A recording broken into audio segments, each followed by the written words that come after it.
Amigos, bienvenidos a Un Mundo de Economía en este mediodía de jueves que dedicamos, como acostumbramos todos los jueves, a la sección La Frontera, una economía viva, sección en la que abordamos temas de ámbito internacional y, por supuesto, el impacto que tiene la frontera, que es un elemento sumamente importante para el desarrollo económico de la región del estado Táchira, por supuesto. Hoy nuevamente no nos acompaña Darcy Ortiz, se encuentra atendiendo gestiones de carácter personal que ameritan pues su presencia física, por eso no está hoy con nosotros. Sin embargo, programa, por supuesto, tenemos con nuestros invitados. Hoy están con nosotros el internacionalista y profesor universitario Isidro Pérez y el licenciado Pedro Valenzuela, el licenciado en Comercio Exterior y técnico aduanero, para hablar, por supuesto, de temas importantes de frontera, porque hay dos elementos en particular de ámbito internacional que están gravitando sobre la crisis venezolana en este momento. La nueva fase de negociación versus el ingreso de Venezuela o el reingreso de Venezuela al Tratado Interamericano de Asistencia Recíproca, TIAR. ¿Es esto coherente? ¿Obedece a alguna estrategia? Bienvenidos, Isidro Pérez y Pedro Valenzuela, a Un Mundo de Economía. Un gusto tenerlos aquí con nosotros. Bueno, gracias, Fidel, por la invitación a estos temas fundamentales que forman parte, digamos, de la dinámica venezolana, latinoamericana y digamos que en estos momentos mundial. Ciertamente. La crisis venezolana, por supuesto, ha generado impactos importantísimos en América Latina con la creación, en primer lugar, del Grupo de Lima, que hace, por supuesto, una acción importantísima dentro de lo que implica la política internacional regional con política exterior hacia el resto de la comunidad mundial, Europa específicamente, que también crea oportunamente el Grupo de Contacto. Ajá, de los expresidentes. De los expresidentes. El Grupo de Contacto, perdón, de lo que implica la Unión Europea y el Grupo IDEA, de los expresidentes latinoamericanos e iberoamericanos. Por supuesto que eso ha facilitado el ir despejando el grave problema venezolano que tiene implicaciones totalmente perversas en la convivencia latinoamericana e inclusive mundial. La situación, digamos, que afecta a la sociedad colombiana, ecuatoriana, peruana, chilena y Argentina es grave. No ha dejado tampoco de replicar el gobierno brasilero frente a los efectos que también ha generado la presencia de venezolanos en esta diáspora terrible en esos países. Sí, por la característica masiva, no por el hecho de que esté presente el venezolano, ¿no? Claro, y yo señalo una cuestión, digamos, en las aulas de clase o en los foros donde uno participa, que la realidad de la Venezuela del 70 no es la misma de los países latinoamericanos. Es decir, la oferta de empleo en Ecuador, en esos países suramericanos, es muy limitada. En la experiencia venezolana no, porque estaba el país amaneciendo a un proceso de industrialización bien importante en el año 60-70 y había una gran oferta, digamos, en la industria naciente que tiene esa Venezuela pujante, con nuevos precios del petróleo, con presencia en toda la dinámica internacional. Venezuela tenía un liderazgo bien importante en todos los sectores, digamos, del desarrollo que se venía planteando en distintos organismos como CEPAL, etcétera, y esa no es la misma, digamos, realidad latinoamericana. Esos países tienen grandes deficiencias en cuanto a la oferta que pudiesen hacer, y de ahí lo difícil que se le ha hecho a los venezolanos poderse inmiscuir, hacer vida en esas sociedades. Y a su vez, Pedro, y viene de ahí, Isidro, digamos, el interés de la comunidad internacional, sobre todo de los países de la América del Sur y de la América Central, de, digamos, participar en la búsqueda de la solución del problema venezolano, porque nos volvimos, de hecho, así, el problema venezolano. Claro, somos un problema. De allí viene la negociación. Esta negociación, que vamos por capítulos, por fases, está siendo evidentemente tutelada por naciones extranjeras, por intereses también, si se quiere, extranjeros, pero esa negociación obedece ¿a qué? ¿A alguna presión? ¿Es una condición que se le está poniendo al país? ¿Qué piensan? Yo creo que la negociación forma parte hoy de la agenda y de lo que yo llamaba iniciando el problema mundial.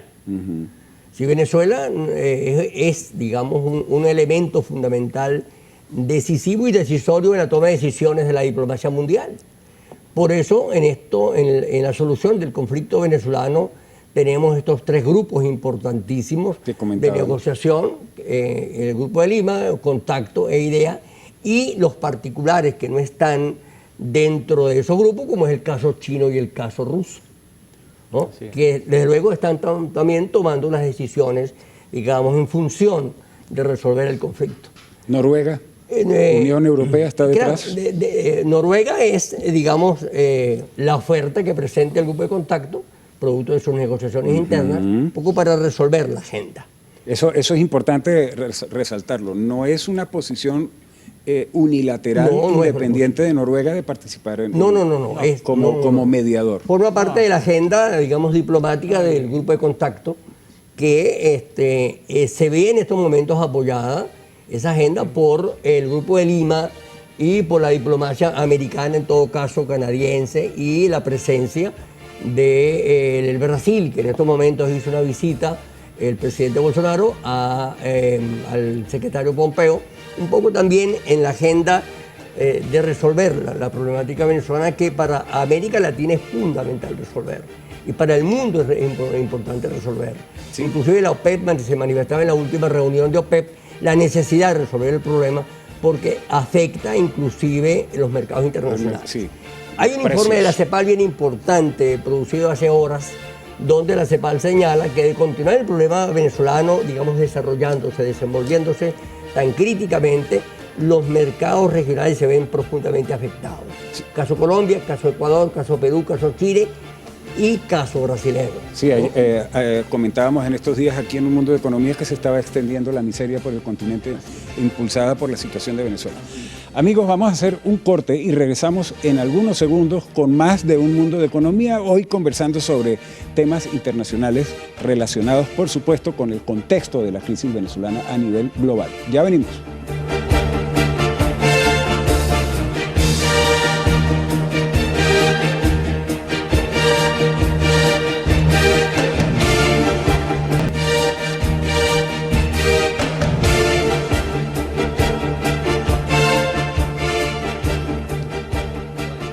Bien amigos, continuamos con más de Un Mundo de Economía. Seguimos en este jueves de mediodía acompañándoles y estamos hablando sobre nuestra temática: negociación y reingreso de Venezuela al TIAR.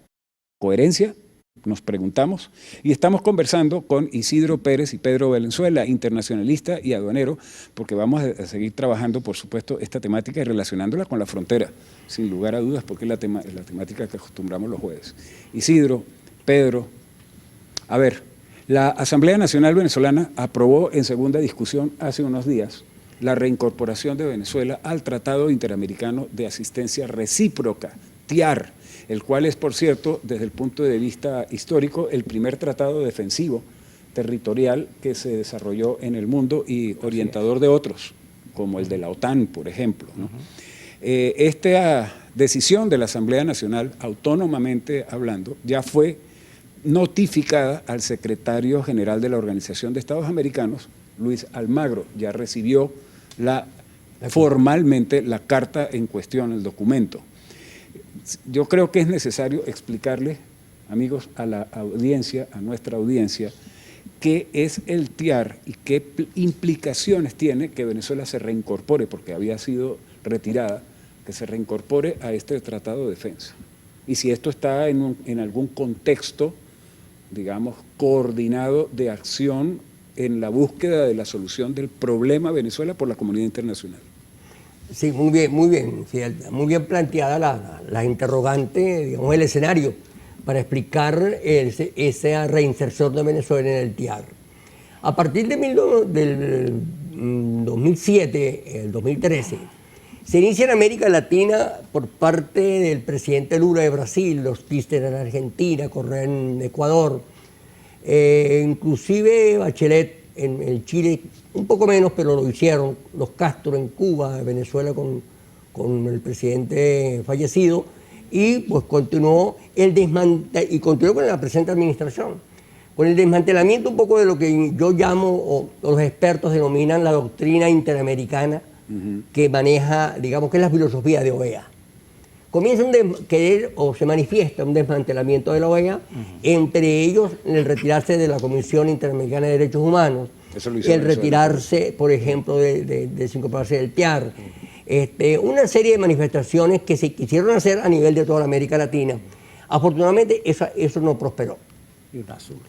Pero, sin embargo, la OEA se sintió debilitada, además tenía un secretario insulsa, como su nombre en ese momento un insulso, y eso hizo que la OEA tuviese, digamos, una actuación frente al conflicto latinoamericano muy miserable, muy precaria.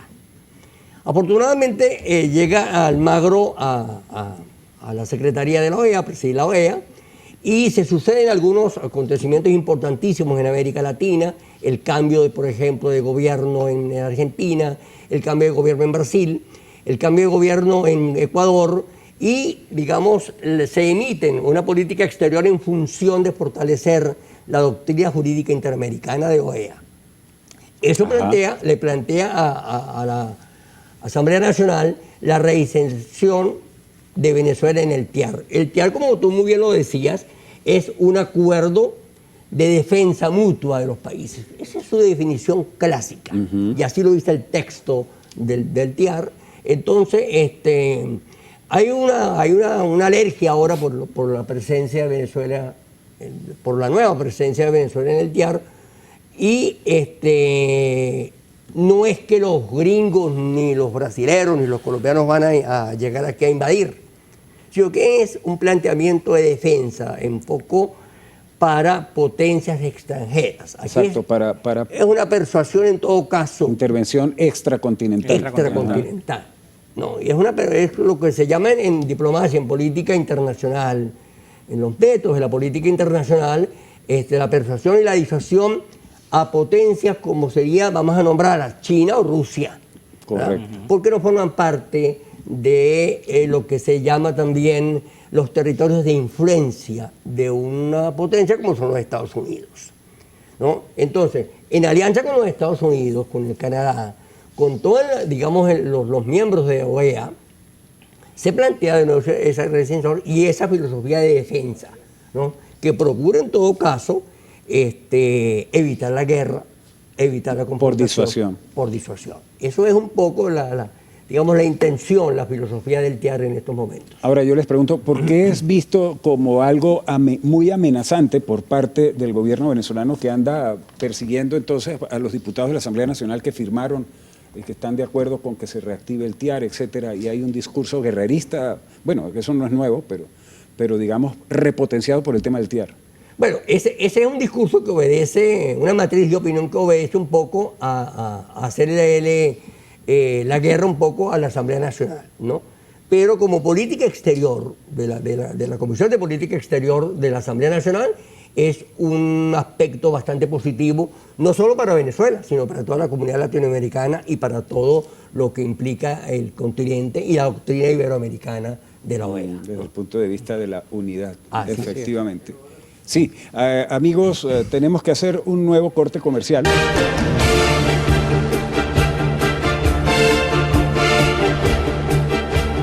Bien, amigos, continuamos con más de Un Mundo de Economía. Acabamos de sufrir un ataque de un pulso electromagnético que sacó del aire al canal de manera abrupta y quedó, como ustedes pudieron ver, por supuesto, cortado el cierre del segmento anterior, motivo por el cual les pedimos disculpas, ¿no? Aun cuando pues, es producto de esos ataques electromagnéticos que tanto se denuncian. En fin, bueno, siguiendo con la temática, recordemos, estamos hablando con el internacionalista Isidro Pérez y con el con el licenciado en Comercio Exterior, Pedro Valenzuela. Y ahora vamos a tocar el tema de la frontera. A ver, Pedro, tú que tienes tanta actividad en la frontera como aduanero, ¿no? O sea, tu vida profesional y económica se desempeña en la frontera, o sea, estás más que informado de todo lo que ocurre allí. Sin lugar a dudas, vivir en el eje fronterizo Táchira, de los municipios Ureña y Pedro María y Bolívar, no es fácil y no es lo mismo que en el pasado. Han cambiado mucho las cosas. Sin embargo, es hoy, de hecho, la frontera del Táchira con el norte de Santander, la más activa de todo el continente. Y pese a la disminución de la actividad económica interna y todo lo demás, pero en materia de intercambio comercial pequeño, de subsistencia, ¿no? Particularmente, pues es la frontera más viva. En ese contexto, con todos los problemas que hay, los transportistas de carga, la gente que trabaja en aduana, las agencias de aduana, continúan presionando para la reapertura de la frontera, porque es dinámica, pero con condiciones disminuidas, ¿no? Puentes cerrados al tráfico, aduana cerrada, es decir, una serie de circunstancias allí complejas. ¿Hay receptividad a las propuestas que se están haciendo de reapertura de los puentes, de la normalización de la frontera? El aduanero, el sector de comercio exterior, todo lo que tiene que ver con eso, aduanas, almacenadoras, transporte de carga, ¿no? Hemos estado desde el principio, no solamente desde febrero, ¿no? Que se cerró definitivamente, sino 4 años atrás, 5 Correcto, años desde ya. el 15, ¿no? Sí, ¿no? 14. Hay una realidad. El movimiento, el flujo comercial binacional había disminuido mucho. Sabemos que es consecuencia de muchas políticas erradas, de la crisis profunda que tiene el país, pero no deja de ser cierto que una frontera abierta es sinónimo de legalidad. Eso es muy importante. Es sinónimo de dinamismo, ¿no? De que la gente trata de hacer sus operaciones, lo que tiene que ver con el comercio binacional, de una manera, en lo posible, legal. Y formal, y correcto. Formal. Eso genera empleo. Genera empleo. Estamos hablando de que solamente en el sector aduanero hay más de 5.000 trabajadores, ¿no? Entre lo que es transporte, almacenadoras, agencias de aduana. En esta frontera. En estas fronteras, sí, en la frontera San Antonio, el eje San Antonio-Ureña. Correcto. Y con todo, o sea, eso implica no solamente los trabajadores directos, sino las personas que tienen de alguna u otra manera que ver con la actividad, ¿verdad? El que saca las copias, el que vende café, todo eso es un solo grupo de... Sí. ¿Qué sucede? Lo que hemos visto es que, curiosamente, con la frontera cerrada, ahora vemos mayores actividades ilícitas, ¿no? Que debería ser todo lo contrario. Estamos viendo que no solamente las localidades del estado Táchira, sino prácticamente todo el país está inundado de contrabando, ¿no? O sea, estamos viendo que es curioso y es inaudito que antes, que había libre desplazamiento de personas, incluso vehículos hasta hace unos años atrás, los niveles de contrabando no se habían visto tan altos en las magnitudes que las vemos ahora. Sí. ¿No? Entonces, el tema de la frontera es un tema álgido realmente, y la intención de quienes trabajamos del lado legal, ¿verdad?, es que la frontera retome su rumbo de desarrollo, ¿verdad?, con la presencia de estas actividades, la actividad que genera la aduana, ¿no?, como ente promotor del desarrollo en la zona, y que realmente podamos, los que hemos desempeñado, nos desempeñamos en nuestras actividades profesionales en la frontera, y las empresas que prestan sus servicios en lo que tiene que ver con la actividad aduanera, puedan seguir trabajando de una manera acertada. Claro, porque tal como tú estás diciendo, dentro del contexto de la legalidad se impulsa la economía y entonces allí se desenvuelve y se desarrolla con mayor facilidad en condiciones apropiadas la industria, el comercio, la agricultura, la agroindustria, y los servicios, correcto. Mientras que en este, digamos, dominio de la ilegalidad, pues entonces son esas economías ocultas, ¿no?, oscuras, delictivas, lo que entonces prospera. Y mire todo lo que pasa en la frontera, ¿no? Sí. Hasta tiroteos eso es consecuencia. A la luz del día, ¿sí? Son consecuencia efectos. Porque precisamente estos cierres o estas restricciones dan pie para que quienes siempre han estado al margen de la ley se sientan más a sus anchas, porque sus actividades ilícitas se convierten, llegan a ser negocios más lucrativos. Uy, por supuesto. El punto de la receptividad a las exigencias y a las demandas que están haciendo los sectores económicos que tienen relación directa con el comercio internacional y con el desenvolvimiento de la frontera, de aduana, etcétera, ¿están siendo atendidos los requerimientos de ustedes? Bueno, para la reapertura, por ejemplo, de los puentes, de la aduana, de la formalización del intercambio comercial global. Hemos tenido algunas reuniones, se han dado algunas reuniones con algunos entes, con algunas autoridades del Estado y a nivel nacional, pero no veo, yo realmente en lo personal, no veo la intención política de que la frontera se abra, ¿no? Probablemente también tiene una situación, un componente también del otro lado, ¿no? Que es lo que alega nuestro vecino país también, de que lo que comentábamos en el primer segmento, de que la situación de la diáspora venezolana se ha ido, también se ha escapado de las manos, y probablemente en Colombia también hay alguna razón para mantenerla de alguna forma, no cerrada, pero sí con unos controles que no existían antes. Sí, más o menos, o sea, en las condiciones en las que estamos ahora. Caramba, Pedro Valenzuela, Isidro Pérez, muchas gracias por aportarnos toda esta información y sus análisis, que sin lugar a dudas son esclarecedores. A ustedes, amigos, muchas gracias por su atención. Esperamos haberles aportado información e insumos importantes para, digamos, tener claridad diáfana sobre lo que está sucediendo. Y no olviden que hoy, más que nunca, la economía como principio y conocimiento adquiere mayor relevancia en nuestras vidas cotidianas, razón por la cual hay que estar informados, como les decía ayer, sobre todo lo que ocurre en la economía. Tengan todos la mejor tarde posible y muy buen provecho. Saludos.